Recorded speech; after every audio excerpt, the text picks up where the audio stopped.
Hello, everyone. My name is Marion with DTM Real Talk Channel. It's the channel that you can tune into, have the ability to listen to the thoughts of others about topics all over the world that touch every one of our lives. Everybody goes through basically the same thing. There is nothing new under the sun. So if you're going through, someone else has already been there. Maybe you can find hope. Maybe it's a pathway that can set you on the right road just by tuning in. So DTM Real Talk, just keeping it real. And if you like it, like us at the bottom, subscribe, and let us know just how we helped you. Just keeping it real. Nothing but love.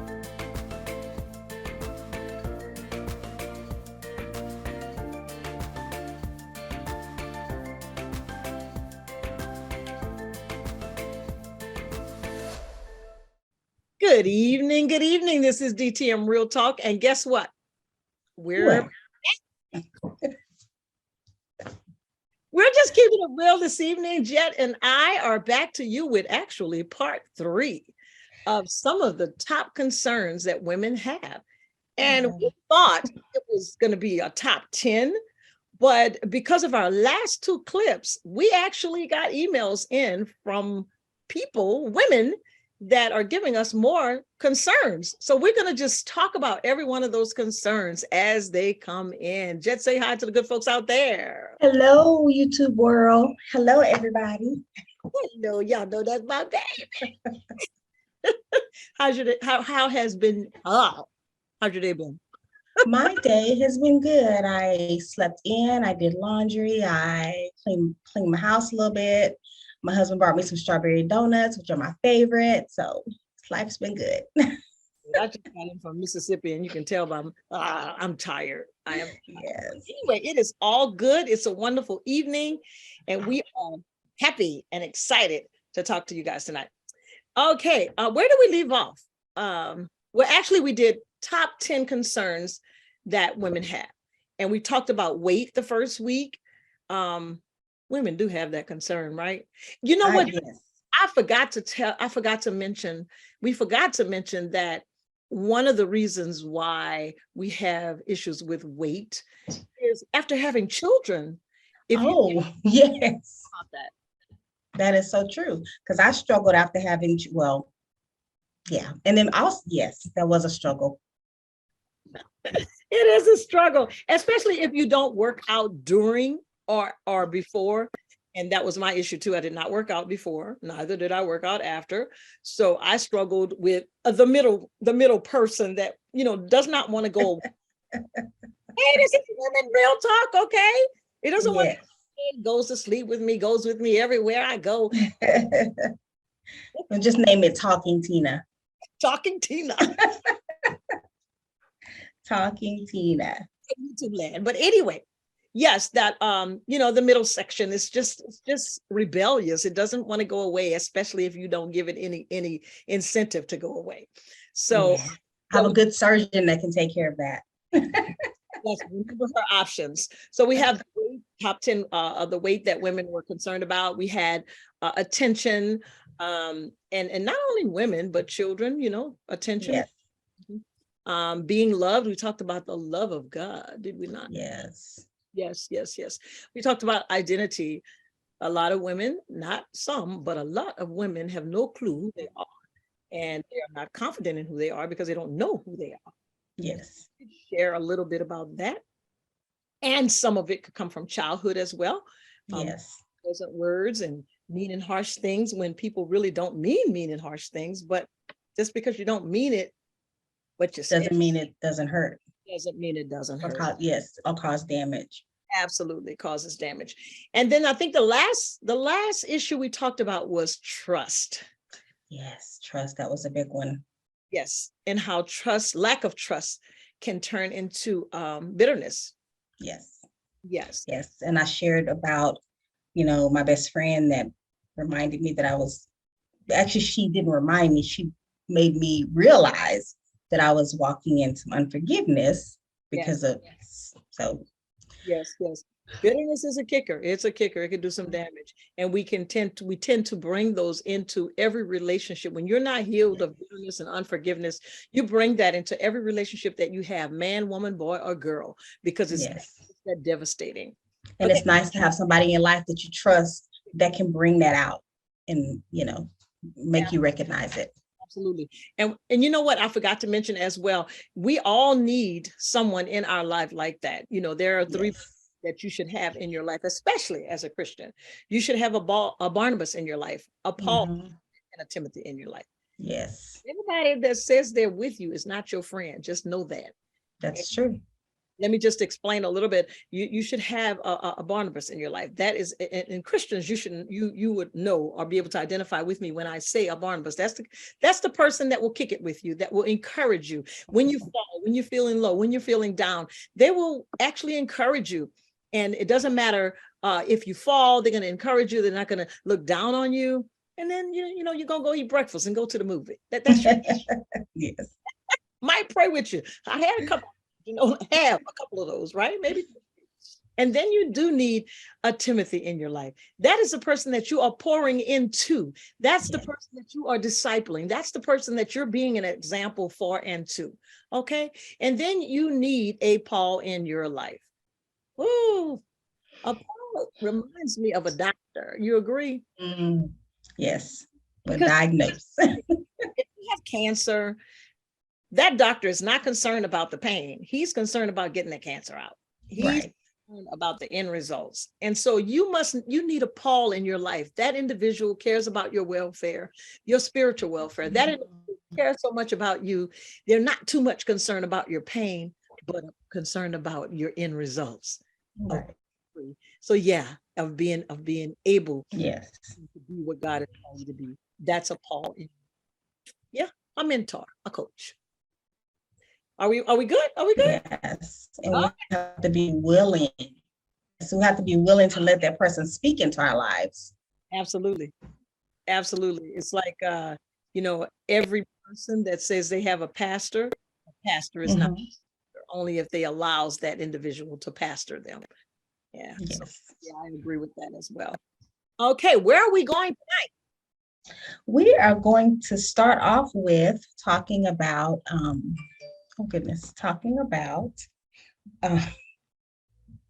just lost my thought. Inner peace. Okay. That's what we're going to start talking about, inner peace. And you want me to start or you start? You go ahead. Okay, so thank you, Queen Mother. I appreciate it. So, when in talking about this, I thought when I saw inner peace, I instantly thought about, where our peace comes from. And, you have to know the peace giver, which is Christ. And so I just thought about John 14, 26 and 27. Peace I leave with you, my peace I give unto you, not as the world giveth, give I unto you. Let not your heart be troubled, neither let it be afraid. People walk around and you see people struggling, and you can even look at a person sometimes and see that they're wrestling within themselves. And sometimes people can even seem happy because you only see them in a moment. But until you get that inner peace that only Christ can give you, you're gonna always have turmoil. And the thing is, it doesn't mean that we're not going to go through issues, because we are. It's just that God gives us this inner peace that we know at the end that he's got us, he's walking with us. And sometimes he's even carrying us when we're too weak to carry ourselves. And he's going to bring us out on the other side. So we have the same struggles as people that are not Christians. It's just that we deal with them a little bit differently because we know the peace giver. Right. Very good. Very good. I agree with you 100. Yeah. And in the midst of the obstacles that we go through and the struggles, the challenges that we do go through, there's a passage that says, I will keep you in perfect peace when your mind is stayed on me. So keeping our minds on Christ helps to keep us in perfect peace. So that's right. Peace, amen, comes from the peace giver. Yes. All right. Hope that helps a little bit for those who are struggling with that turmoil in your mind. Yeah. Okay. The next one is, let's see, what is the next one? We were talking elderly parents. Elderly parents. Yes, someone sent that in. one of the top issues that women struggle with are elderly parents. I could speak to that in many instances, not just in my own life, but in several of my friends and associates' lives as well. As a culture, I must say that we don't generally, that's not the first thing that comes to our mind, to put our parents in a facility. Let me just be very careful as I speak, because sometimes, depending on the state of your parent, there's no other option, because they need 24-hour care. Yes. And you can't do that, especially if you're working or if you have some other responsibility. And so that would be an option. So if you can't do any better, and sometimes it didn't matter if we couldn't do any better, we'd be trying to take care of our elderly parents, to keep from putting them in a facility. As a matter of fact, I have a couple of friends now, they just refuse to do that. And they are wearing and tearing with their bodies, but God is holding them up. Yes. Yeah. And I pray for them steadily, my cousin, my friends. And yeah, so it's like that. But I elderly parents, so I don't know how to speak to that, other than do the best you can, seek God for the decision that you make, because that's between you and God. And a lot of times we have people on the outside looking in, not giving you any help and trying to give you instructions on what to do. Yes, that is so true. I know, like, my mom just turned 73, and I just remember, my brother and I having that battle, because she lived in Ruston and my brother was in Shreveport and I'm here. And we finally just said, listen, we're gonna have to move you closer to either him or me. So in July, we moved her to Shreveport so she could be closer to my brother, which gave me peace of mind, because he's 12 minutes from her now versus, some hours. And so just constantly, thankfully, she's in the position to be on her own. We just have to call her constantly. She can't drive, so we're ordering groceries and things like that to have them delivered. So we're doing what's within our capability right now to help her stay as independent as possible, for as long as she can, because we know that that's what she wants. So, I know that sometimes that can be a very difficult place to be in. And who cares for the caregiver? For those that have parents that they're having to do everything for, they can't do anything for themselves, prayerfully, there's somebody in their life where they can get a day away, or even a couple of hours, because if the caregiver is pouring out all continuously, nothing's being poured back into them, it can affect their health. It can affect everything. Yeah, the tables will turn. When my mother got sick, well, actually, you know the story, but I didn't come home because my mother was sick. She was not. She had anything wrong in the book, but she was making her way, Dean of Christian Education, chef, and doing everything. I came home because my best friend and my uncle passed away, and I came home to New Orleans for that reason. And less than 30 days later, my mother was gone. But before she left, of course, she was on hospice. And the doctor told my brother and I that she should go to a facility. And we just looked at each other, and we looked at the doctor and said, no, she's going home, because it was just her last days. But the point was, I wasn't going to put her in a facility. And so we brought her home, and she died 6 days later. I was happy that I had the opportunity to serve her just those 6 days. She was down, but I just didn't want her to die in a facility. And again, that depends on the situation. And we were prepared to do what we needed to do. I ended up staying here, and I'm still here. So yeah. So it is what it is. So be encouraged. For those of you that are caregivers, I have a lot of caregiver friends and cousins that can speak to you. The shoes that they are wearing today, and how it is wearing and tearing on them. So you have to be wise, pray, and make the right decision between you and God. Hope that helps. That's right. That is right. Amen. Yes. Okay, awesome. What is another concern? I think we were going to talk about looking pretty and money woes. Which one you want to do first? Okay, let's do looking pretty. That was funny. Right. Looking pretty. But already in the 10 that I had, now we have 16, but it was already in the 10. Top concern that a woman has looking pretty. I'll go first. Okay. Well, let's see. think every woman wants to look pretty. Now, Yes. do you consider that vain? No, I don't either. I don't consider that vain. Yeah, I don't consider that vain either. Now, when you're going overboard, yeah. So who's to determine what overboard means? I don't know. But I Right. think every woman should look nice and should I agree. keep themselves up. And the older we get, we're not going to look like we were when we were 25. So, No. it's called life. It's called aging. And it's a beautiful thing to age. Right. Yes, it's a beautiful thing to age. And if someone had told you that you were ugly and that, you don't measure up, well, of course, like you said before, society has placed this measuring stick here, this guide of what pretty looks like. Yes. But I believe that pretty in the inside radiates to the outside. That's what I believe. God said that Yes. fearfully That is so true. and That is wonderfully made. wonderfully made. Yes. Yes. Well, looking pretty. I think it's important because I feel like you look how you feel. Yeah. And so even on your worst day, if you just, brush your hair and, iron your clothes, it can make you feel a world of difference. Like right now I don't know if you can see these grays that are coming in. And before I was constantly coloring my hair. And then one day I was like, you know what? Because I had this image that people always say when a woman gets gray, she looks old. But when a man gets gray, he looks distinguished.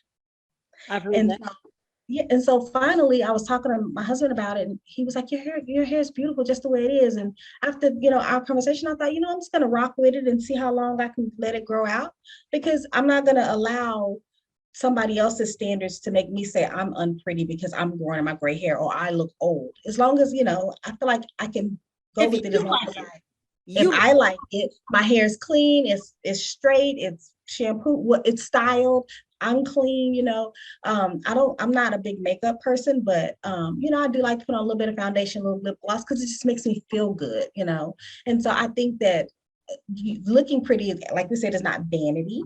But at the same time, it's just taking care of yourself. It's taking care of yourself. Absolutely.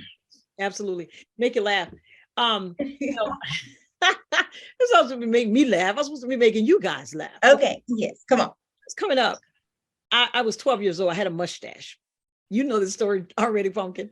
I had a mustache when I was 12 years old. And I think that came from my dad's side of the family. No, maybe my mom. But anyway, when I was 12, I had it. And as I grew older, I never touched it. Never, ever touched it. Wow. I never touched it.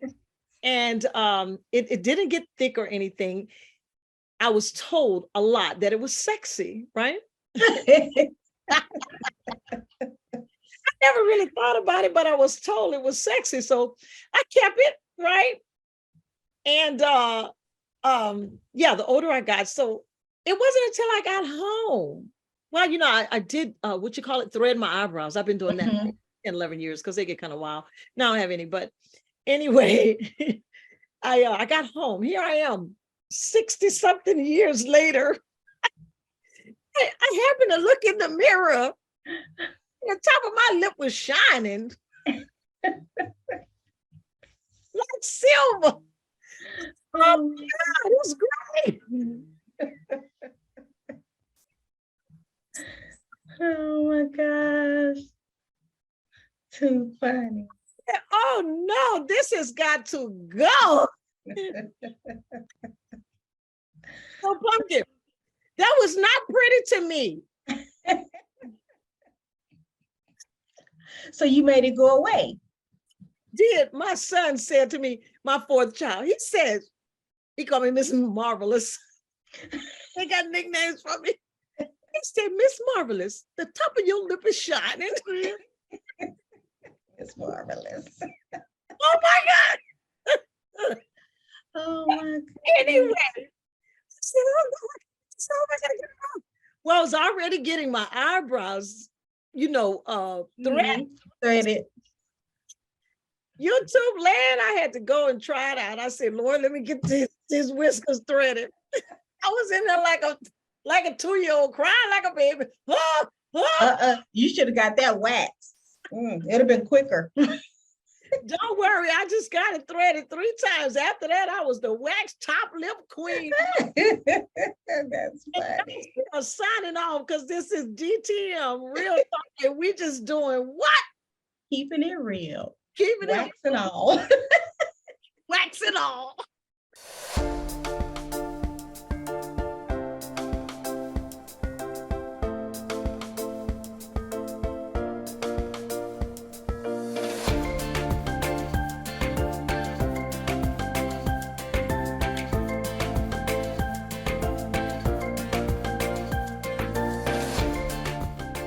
Thanks for watching DTM Real Talk. Be sure to join us for more conversation. And oh yeah, don't forget to hit that like button, share, and subscribe while you're there.